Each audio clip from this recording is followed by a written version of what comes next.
A very good morning to you, Valen. Yes, celebrations are really in high spirits here. Commemorations getting underway. We are now busy here in the memorial site of the Sharpeville precinct with the more formal proceedings of the day. As you can see, there are concrete pillars, 69 concrete pillars here, representing the fallen people who were part of that protest some 57 years ago. And what's likely to happen a little bit later is that family members will stand next to each pillar, and they will lay a wreath. There'll be an official leg where the Premier and other dignitaries will come through here, and just remember and reflect on those who paid with their lives during that tragic turn of events. But I'm joined now by a lady called Joyce Makelefane. She's with the Nobile Women's Empowerment Project. She was 1 year old on the day. She was on her mother's back when the tragedy unfolded. Miss Joyce, what did you remember from the stories that you were told? You were too young to remember what actually happened, but what were you told about what happened on the day? Okay, I was told that my grandfather, my father, and his brother, they were invited from the home to come to the peaceful march. And then when they came back, my grandfather was already shot. And then he was taken to hospital, and then he died there. Well, we know that according to the official statistics, there are 69 people who died. But you are disputing that official number. Why are you disputing that? So I said no to the number because even now, people will be standing in front of the tombstones here. I don't even have that tombstone showing that my grandfather was one of the people who suffered, who was also a victim. But now, coming to the gravesite, my grandfather's grave is there. Now, the numbers are not tallying. We're told that they didn't even see him inside his coffin. So the numbers are not tallying, because you can even check the tombstone outside, what do we call it? That tombstone which is written outside. His name is not even there.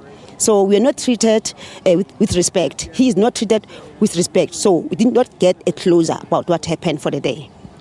You're saying there are other unmarked graves, other people who also died. Just talk to us about who told you about the other people who died, about other people whose names aren't on the plaque being commemorated among the other victims? I, for one, my father, my mother told me about that. And I, for one, am witnessing that because we usually go to the grave sites, but my grandfather is there with those people who died that day. But the tombstone here, they didn't have one tombstone. And then my father said they were even not shown the people inside their coffins, meaning that it might happen that the people were two or whatever. So how do you plan to get provincial authorities or even the Heritage Commission to look into your case so that number could possibly be altered? I don't know. I'm still fighting for that. And I'm also having some programs and some organizations like Kuluma. They're assisting us that because now if you don't have money, sometimes things are it's a problem. But now there are organizations that are helping us for free. Just like Briggs Mukulu is also one of the people who are fighting for our rights. So they are assisting us. But I think one day we'll get the closure. What would you like to see happen in your case and many other cases like yours? What would you like to see happen in terms of recognition around the numbers of people who passed away, who died on the day? Justice. I think justice has to be done, and because the government, the present government is our government, we are respecting them. They should respect us. They should do things right. What would your message be to survivors, to relatives who are coming to this memorial site later this morning to pay tribute to their relatives? What would your message be to them?